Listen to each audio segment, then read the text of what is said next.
It is a very good day to you. Thank you very much for joining us right here on ZTN News Blitz. A look at our top stories. Zimbabwe task force meets over COVID-19 vaccine rollout. Kariba tops Zimbabwe's power generation. South Africa holds COVID-19 vaccine rollout. And in sport, former Zim coach says Lady Chevrons deserve ODI status. We'll get into the news in greater detail. Zimbabwe's COVID-19 task force is meeting in the country's capital, Harare, to discuss its vaccine rollout plan. And last week, President Emmerson Mnangagwa said Zimbabwe is expecting 200,000 doses of Sinopharm vaccines from China, and more vaccines are also expected soon. Over 60% of the population will be inoculated to achieve herd immunity. Now, our correspondent Takuchi Ambakwe is on standby with more. Good afternoon, Takuzwa. Well, indeed, I can confirm that the COVID-19 task force team is meeting this afternoon. The meeting commenced at 2 o'clock. We spoke to the deputy chairperson of that task force team, Professor Amo Murira, and he did confirm that the meeting was going on as planned.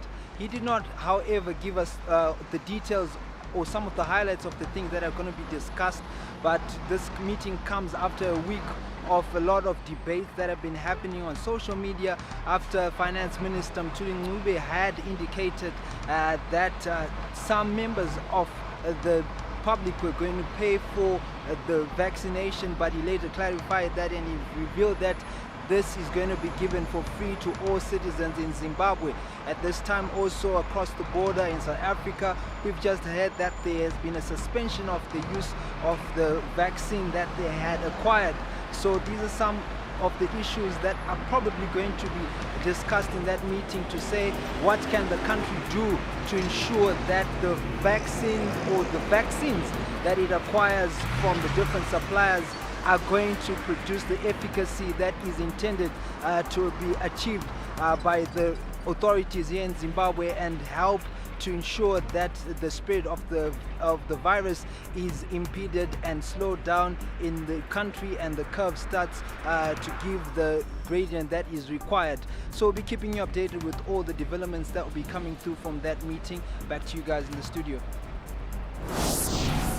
Zimbabwe's parliament wants due process in the rollout of COVID-19 vaccines, and the chairperson of the Parliamentary Portfolio Committee on Health and Childcare, Dr. Ruth Labode, spoke to ZTN's Mirira Nsingo. Dialogue with the Invest of Zimbabwe Ministry and I on Zoom meeting, but it was really to guide the ministry. Everybody guided the ministry. Every vaccine we allow must be verified by the Invest of Zimbabwe technical class, and to approve exactly what happened. I think maybe that's a proper message out. Maybe the vaccine on arrival, they found some errors or some areas where it cannot work. But I know for sure Zimbabwe is looking at a lot of vaccines. Some will be donations, by the way. But even if it's a donation, it will be taken to by University of Zimbabwe, and then they will check for the quality and what it is, what it can do. The transport company whose tanker overturned and spilled 10,000 litres of diesel in Harare last week faces a fine from the Environmental Management Agency. The truck overturned after the driver failed to negotiate a traffic circle near Warren Park along the Harare-Bulawayo highway. EMMA spokesperson Namkele Sidanke said the agency is still assessing the levels of pollution caused by the spillage. Since it was an accident time, we were quite busy with the pollution from spreading, which we managed to do, clearing contaminated soil and taking it for off-site treatment. So as I'm speaking, investigations are now on to check on any violation of the environmental law as far as that accident is concerned. Now, Kariba Hydropower Station is now the country's biggest producer of electricity, generating 754 megawatts out of the combined output of 1,075 megawatts daily. Currently, Zimbabwe's thermal stations are at their lowest due to coal stockouts and aging plants. According to the Zimbabwe Power Company's power generation update, Wange Power Station, the largest thermal power producer with an installed capacity of 920 megawatts, is only producing 293 megawatts. ZPC said Layo Thermal Power Station, which has 120 megawatts installed capacity, is at zero today, while Munyati Thermal, which originally had 120 megawatts capacity, is generating only 16 megawatts. Harare Thermal Power Station output has dwindled to 12 megawatts against an installed capacity of 75 megawatts. Zimbabwe is generating about 1,075 megawatts daily compared to estimated demand of 2,200 megawatts, forcing the country to resort to imports to cover the power supply gap. Now, getting into Harare's central business district has become a hassle for many under the COVID-19 lockdown. One is lucky to pass through security checkpoints, yet essential services or not, many still attempt passage for not always so clear reasons. ZTN's curious videographer Wilson Kakurira compiled the following images of some citizens who, after gaining passage at police checkpoints, seem not to have much to do after all. Restrictions on movements have become the new normal during this pandemic. Only essential services are guaranteed passage at checkpoints. Even those under essential services category sometimes have to answer a few questions, first from security personnel before they are allowed through. It is worse when you're not part of the listed essential services.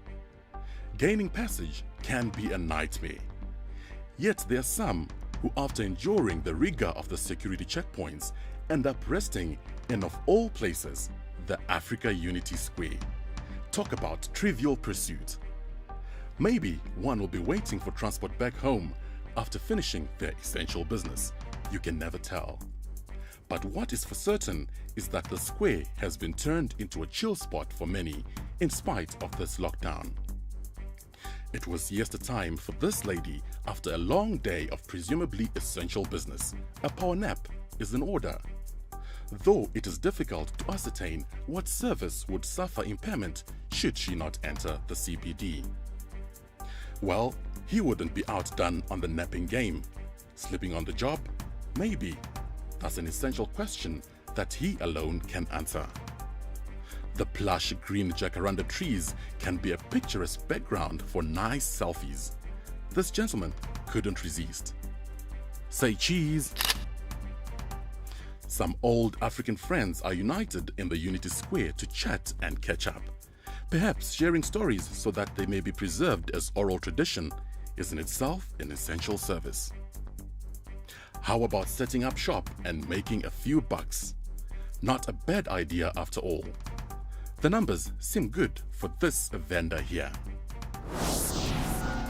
On the number of people arrested so far for defying lockdown regulations, Zimbabwe Republic Police spokesperson Assistant Commissioner Paul Nyati had this to say.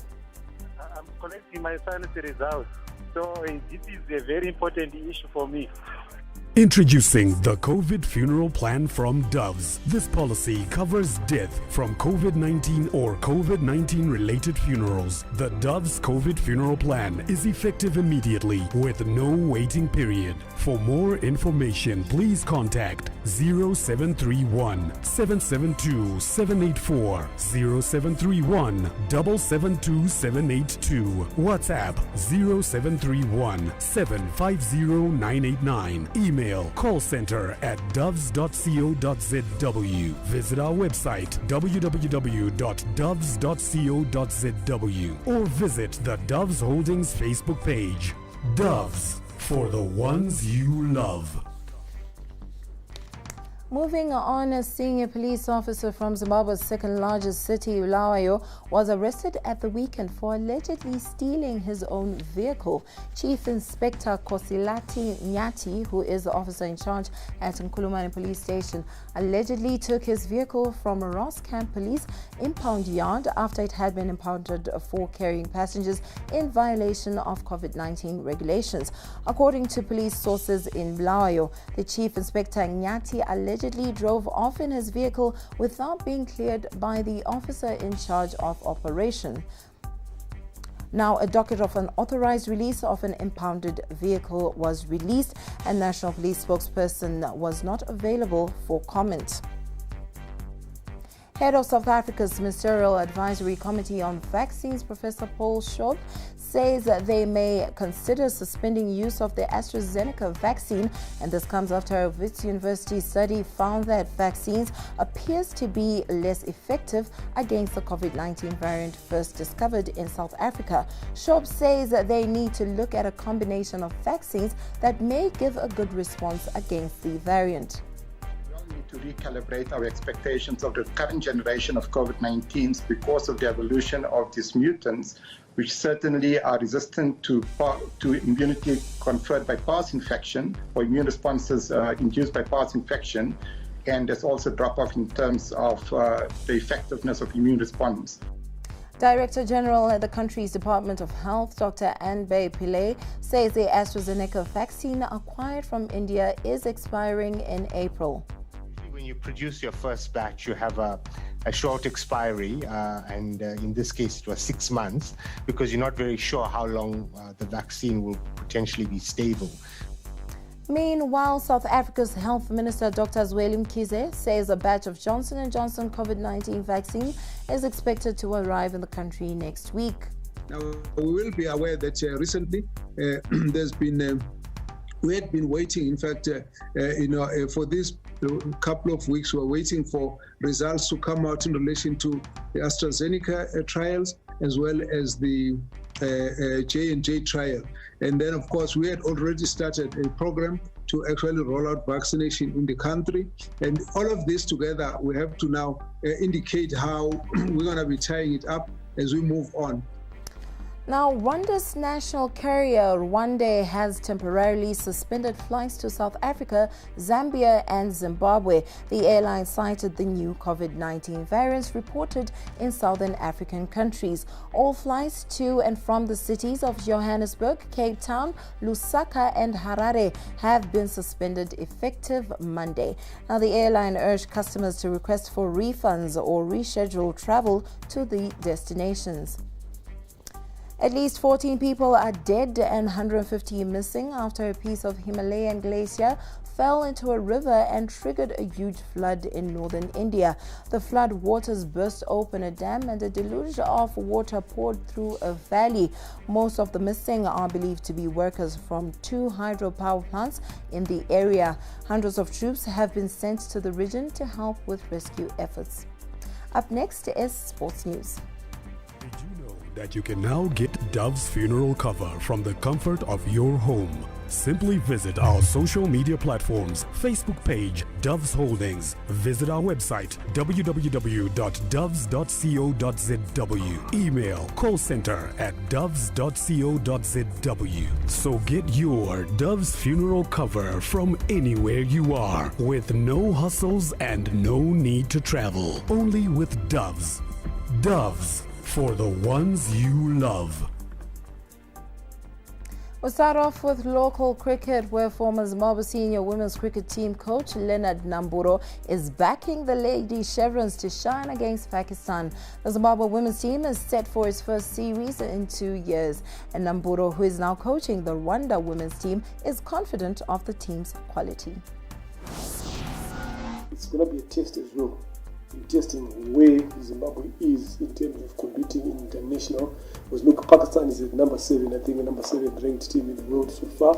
So playing against such an opposition is a big boost for the team. They've got the quality, they've got anyone that who can be a match winner for them any day against any opposition. Them attaining the one-day status, yes, I think this is the right time for them to get the one-day status. It has been long overdue.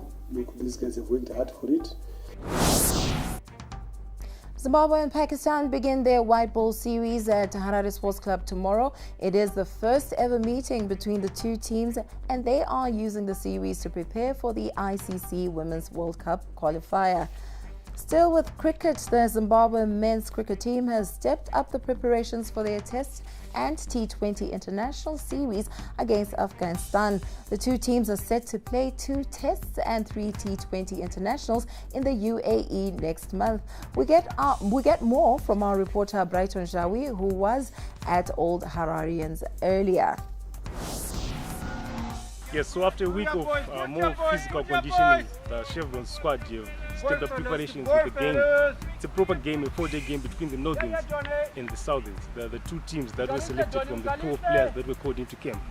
This is obviously for the tour of Afghanistan, of UAE, where they play Afghanistan in 2 Tests and 3 T20s.